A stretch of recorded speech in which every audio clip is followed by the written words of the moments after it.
ప్రేమను బిడ్డలారా, ఇక్కడ పురాతన కాలము మొదలుకొని శాశ్వత కాలము ఆయన ప్రత్యక్షమగుచుండెను.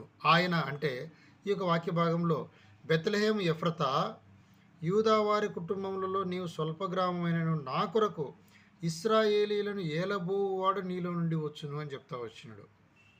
ఈ నీలో నుండి వచ్చేటువంటి వ్యక్తి ఎవరయ్యా అంటే యేసుక్రీస్తుని గురించి ఒక ప్రస్తావన జరుగుతూ వచ్చింది. అయితే ఈయన ఎప్పటి నుంచి ఉన్నాడు అంటే పురాతన కాలము మొదలుకొని. ఏంటి పురాతన కాలము? ఇప్పుడు మనము క్లుప్తంగా కాలాలను గురించి మనము చూద్దాం. 4 విధాలైనటువంటి కాలాలు దేవుని యొక్క ప్రత్యక్షతను బట్టి ఈ యొక్క కాలాలను విభజిస్తూ వచ్చినారు. మొట్టమొదట పురాతన కాలము.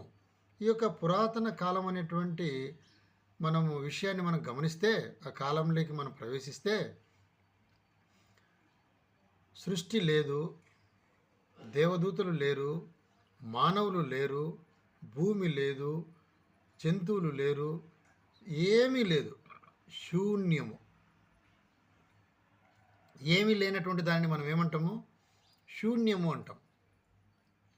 శూన్యములో దేవుడు ఒక అతీతమైనటువంటి శక్తిగా, ఒక మానవాతీతమైనటువంటి అత్యంత మహిమ కలిగినటువంటి ఒక శక్తిగా దేవుడు తన ప్రస్థానాన్ని ప్రారంభించడం జరిగింది. ఇది సర్వసత్యం. ఎందుకంటే పురాతన కాలాన్ని గురించి, దేవుడు ఏ విధంగా ఉన్నాడు అనేటువంటి విషయాన్ని గురించి 1 తిమోతి 6వ అధ్యాయము 16వ వచనంలో మనం చూడొచ్చు. ఏంటంటే, సమీపింపరాని తేజస్సులో ఆయన మాత్రమే వసించుచు అమరత్వము గలవాడై ఉన్నాడు. మనుషులలో ఎవడునూ ఆయనను చూడలేదు. కాబట్టి ఎందుకంటే ఇప్పుడు మనుషులు ఎవరు లేరు, దేవదూతలు ఎవరు లేరు, ఏ ప్రాణి లేదు. ఆయన ఒక్కడే ఒక అద్భుతమైనటువంటి, ఒక మహిమ కలిగినటువంటి, అత్యంత శక్తివంతమైనటువంటి ఒక వాతావరణంలో దేవుడు ఒక శక్తిగా ఆవిర్భవిస్తూ వచ్చినాడు. ఆ శక్తినే సూపర్ న్యాచురల్ పవర్ అని మనం ఈరోజు చెప్పుకుంటా ఉన్నాం. దేవుని నమ్మినవారు, దేవుని నమ్మనివారు. ఆ యొక్క శక్తే ఈ ప్రపంచాన్ని నేడు ఆపరేట్ చేస్తూ ఉంది. ఈ ప్రపంచాన్ని నేడు కంట్రోల్ చేస్తూ ఉంది. ఏది కూడా దారి తప్పకుండా, ఏ క్రమము, దేనికి కేటాయించినటువంటి క్రమంలో అది తన పనిని తాను చేస్తూ ఉండాలి. మానవుడు కూడా, మానవుని పుట్టుక కూడా ఒక క్రమ పద్ధతిలోనే నడుస్తూ ఉంది. ఎట్లంటే అట్లా అడ్డదిడ్డంగా మానవుని పుట్టుక కూడా జరగడం లేదు. మరి ఇదంతా చూసినప్పుడు ఒక సూపర్ న్యాచురల్ పవర్ లేదా ఒక దేవుడు ఆపరేట్ చేస్తాడనే విషయాన్ని మనం ఎందుకు గమనించలేకపోతూ ఉన్నాం? సరే, మొట్టమొదట పురాతన కాలము. ఈ యొక్క పురాతన కాలాన్ని గురించి మళ్ళా మరొక వీడియోలో మనం చూస్తూ వద్దాం. పురాతన కాలం గురించి కూలంకషంగా చూద్దాం. తర్వాత నెక్స్ట్ అనాది కాలము. అనాది కాలాన్ని గురించి కూడా మనము ఒక రెఫరెన్స్ చూస్తూ వద్దాం. చూడండి, అనాది కాలంలో 2వ తిమోతి 1వ అధ్యాయము 9వ వచనంలో మనం విషయాన్ని చూస్తూ వస్తాం. 2వ తిమోతి 1వ అధ్యాయము 9వ వచనములో, మన క్రియలను బట్టి కాక తన స్వకీయ సంకల్పమును బట్టి అనాది కాలముననే క్రీస్తు యేసునందు మనకు అనుగ్రహింపబడినదియు. రెండవది, అనాది కాలముననే క్రీస్తు యేసునందు మనకు అనుగ్రహింపబడినది. అంటే ఆది కాలంలో సర్వశక్తివంతుడైనటువంటి దేవుడు తానొక్కడే నివసించుచు అమరత్వం కలిగినటువంటి వాడుగా ఆది కాలంలో ఆయన తన ప్రత్యక్షతను కొనసాగిస్తూ నివసిస్తూ వచ్చినాడు. అయితే రెండవ ప్రత్యక్షత, దేవుని యొక్క ప్రత్యక్షతను మనం గమనిస్తే చూడండి, సామెతల గ్రంథము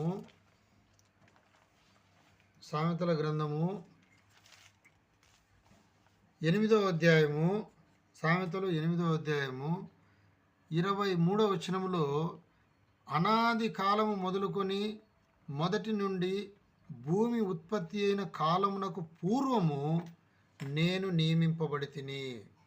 కాబట్టి భూమి ఉత్పత్తి అయినటువంటి కాలం అంటే సృష్టికి ముందు ప్రభుని యేసుక్రీస్తు నియమింపబడతా వచ్చినాడు.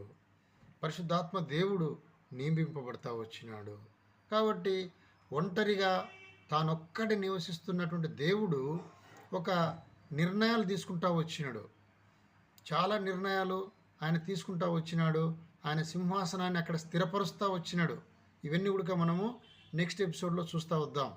ఆ విధంగా దేవుడు కుమారుడైనటువంటి యేసుక్రీస్తును తనలో ఒక భాగంగా నియమిస్తూ వచ్చినాడు. ఆ తర్వాత మూడవది ఆదికాండం 1వ అధ్యాయం 1వ వచనంలో ఆదియందు దేవుడు భూమి ఆకాశములను సృజించెను. కాబట్టి ఆది కాలము, మూడో కాలాన్ని మనం చూస్తే ఆది కాలము, ఆదియందు.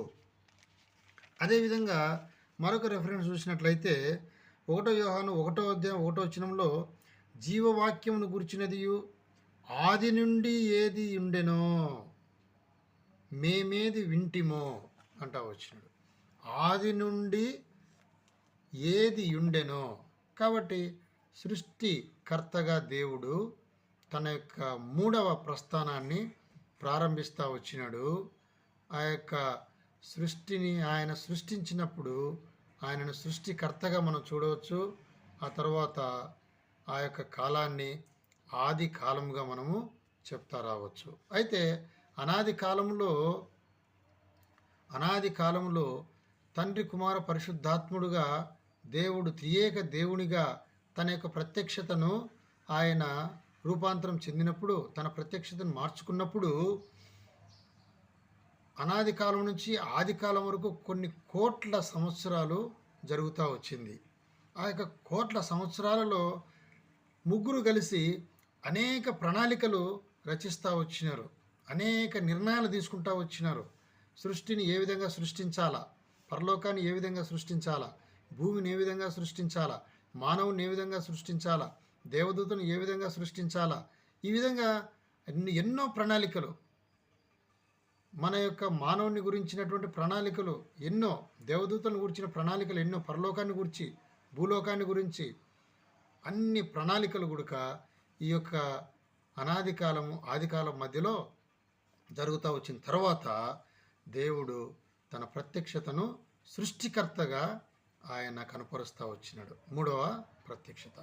ఇక 4వ ప్రత్యక్షతను మనము గమనిస్తే, 4వ ప్రత్యక్షతను గమనిస్తే యోహాను సువార్త 1వ అధ్యాయము 1వ వచనంలో ఏముందంటే, ఆదియందు వాక్యం ఉండెను, వాక్యము దేవుని యొద్ద ఉండెను, వాక్యము దేవుడై ఉండెను, ఆయన ఆదియందు దేవుని యొద్ద ఉండెను, సమస్తమును ఆయన మూలముగా కలిగి ఉన్నది ఏది ఆయన లేకుండా కలగలేదు, ఆయనలో జీవముండెను.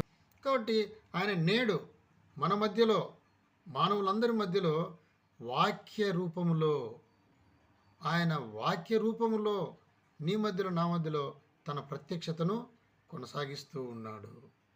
ప్రేమిడలారా, 4 విధాలైనటువంటి దేవుని ప్రత్యక్షతలు, 4 కాలాలు. కాబట్టి ఈ యొక్క దీని గుడక మనం గమనిస్తే, ఇదిగో యుగ సమాప్తి వరకు సదాకాలము మీతో కూడా ఉన్నాను అని యేసుక్రీస్తు చెప్తా వస్తాడు. కాబట్టి ఆయన మనతో పాటు సదాకాలము మనతో కూడా ఉండేటువంటి దేవుడు. అందుకే శాశ్వత కాలం అంటారు. మత్తయి సువార్త 28వ అధ్యాయము 20వ వచనంలో చెప్తా వస్తాడు. ఏమని? ఇదిగో నేను యుగ సమాప్తి వరకు సదాకాలము మీతో కూడా ఉన్నానని వారితో చెప్పాను. కాబట్టి సదాకాలము, శాశ్వత కాలము మనతో కూడా ఉండేటువంటి దేవుడు. ఈ యొక్క శాశ్వత కాలానికి అంతం లేదు. ఈ లోకంలో యుగాలు అనేక రకాలు ఉన్నాయి. ఒక్కొక్కరు ఒక్కొక్క రకమైన యుగాలు చెప్తా వస్తారు. కానీ ఇది ఇక్కడ యుగాలు కాదు, దేవుని ప్రత్యక్షతలు. దేవుని ప్రత్యక్షతలను బట్టి మనం ఆ కాలం అనేది ఒక పేరు పెడతా వచ్చినాం. ప్రియమైన బిడ్డలారా, ఇది దేవుని యొక్క ప్రారంభం నుంచి ఆయన నేడు మన మధ్య నివసించేంత వరకు ఆయన వివిధ రకాలైనటువంటి 4 విధాలైనటువంటి ప్రత్యక్షతలు మనం చూస్తూ వచ్చినాం. కాబట్టి రాబోయే రోజులలో నెక్స్ట్ వీడియోలో పురాతన కాలంలో దేవుడు ఏ విధంగా ఉన్నాడు, తన ప్రత్యక్షతను ఏ విధంగా ఆయన కనపరుస్తూ వచ్చినాడు, ఆయన ఆ యొక్క పురాతన కాలంలో ఆయన ఎట్లా ఏం చేస్తూ వచ్చిన అనేటివి రెఫరెన్సులతో సహా మనం అన్ని కూడా చూసుకుని మనం ధ్యానించడానికి ప్రయత్నం చేద్దాం. దేవుడు మిమ్మును మీ కుటుంబాలను దీవించి ఆశీర్వదించునుగాక. Praise lord.